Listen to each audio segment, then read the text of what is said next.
ফতুল্লা নারায়ণগঞ্জে এখানে একটা বাসা বাড়িতে একটা গ্যাসের বিস্ফোরণ ঘটেছে 6টা 5 মিনিটে সময়, কিন্তু আমরা সংবাদ পেয়েছি 11টায় সকাল।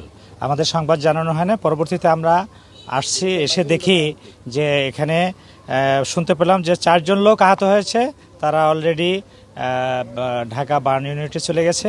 এবং আমরা যে এখানে গ্যাস সিলিন্ডার দেখতে পেয়েছি, এবং এখানে যে ঘটনা ঘটেছে যে আসলে এই যে লাইনের যে গ্যাসটা গিয়েছে, এই গ্যাসের লিকেজ থেকে ওই ঘরের গ্যাসের চেম্বার অবস্থায় ছিল। হয়তোবা তার ছেলে বা ওই পরিবারের কেউ বিড়ি সিগারেট খাওয়ার জন্যই করছে, সাথে সাথে ধাম করে আগুন ধরে গেছে এবং বিস্ফোরণ ঘটেছে। তো এবং বিকট একটা শব্দ হয়েছে। এবং এখানে দুর্ঘটনায় রাকিব, সাকিব, মেহেদি এবং আব্দুল কাদের এই 4 জন আহত আছে। তারা এখন বার্ন ইউনিটে আছে।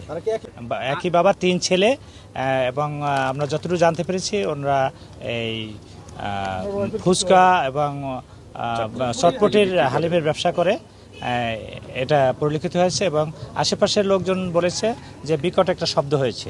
তো এটা এখন এখানে যারা গ্যাসের বিশেষজ্ঞ আছে তারা এসে চেক করে বলতে পারবে যে আসলে কি গ্যাসের লোক বলতে পারবে।